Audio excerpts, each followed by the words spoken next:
SDS versus non-SDS, the very important topic if you are planning to go to Canada for your further studies. Hello everyone, I'm Prem. Welcome back to the YouTube channel of Touch Abroad.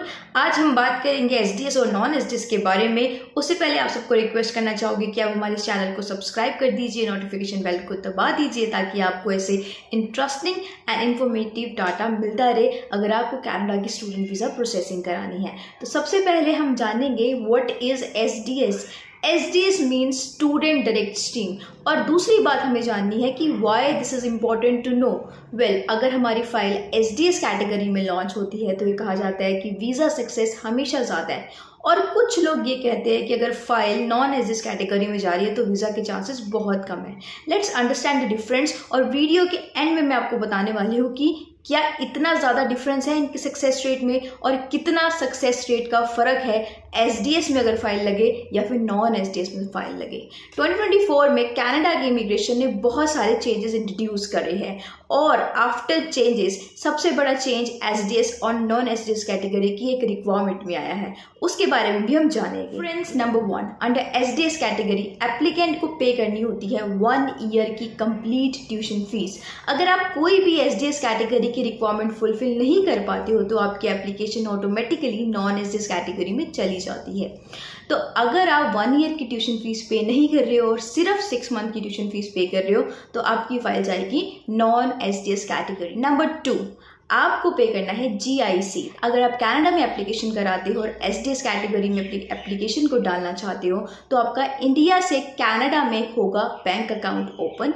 As per that आपको उसके अंदर एक nominal amount deposit करना है जो कि approximately $20,000 है. आपका खर्चा, that is your kind of living expense जो आप कनाडा में रहने वाले हो, और ये सारा अमाउंट आपको वापस मिलता है जब आप कनाडा में रहते हो. As a third requirement under SDS category. SDS category की थर्ड रिक्वायरमेंट ये है कि आपको मेडिकल सबमिट करना है जो कि पैनल फिजिशियंस ही आपको मेडिकल दे सकते हैं, और साथ के साथ आपको इंग्लिश लैंग्वेज की रिक्वायरमेंट फुलफिल करनी है. इंग्लिश लैंग्वेज की रिक्वायरमेंट में लाइक IELTS में you need to have 6 course.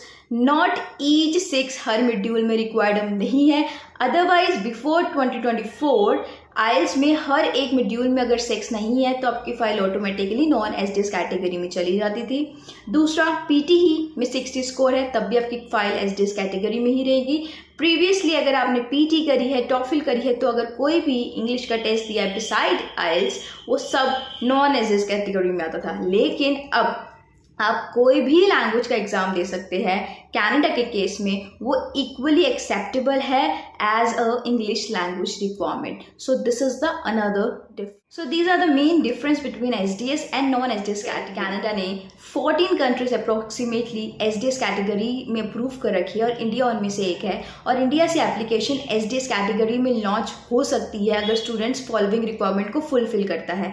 Otherwise category के अकॉर्डिंग स्टूडेंट्स की एप्लीकेशन नॉन SDS कैटेगरी में चली जाती है जैसे कि बाकी अदर कंट्रीज के स्टूडेंट्स की जाती है. अब हम बात करेंगे सक्सेस रेट की कि कौन सी कैटेगरी में वीज़ा सक्सेस रेट ज़्यादा है. There is no doubt visa success rate SDS category का हमेशा नॉन SDS कैटेगरी से बेटर है और ज़्यादा आता है. बट हम ये नहीं कह सकते कि अगर हमारी एप्लीकेशन नॉन SDS कैटेगरी में लॉन्च हुई है तो हमारा वीज़ा नहीं आएगा. नॉन SDS कैटेगरी में भी प्रॉपरली एक प्रॉपर एजेंट अगर आपकी एप्लीकेशन प्रोसेस कर रहे हैं तो डेफिनेटली आपके वीज़ा के चांसेस अच्छे रहते हैं. So that is all about SDS and non SDS category. आपको भी अपना कनाडा का स्टूडेंट वीज़ा अप्लाई करना है तो आप हमें कॉल कर सकते हैं, आप हमारी ब्रांच विजिट कर सकते हैं. हम आपको दिला सकते हैं आपको offer letter within 2 to 3 days. इतना ही नहीं, हम आपको दिला सकते हैं good amount of scholarships as per your profile.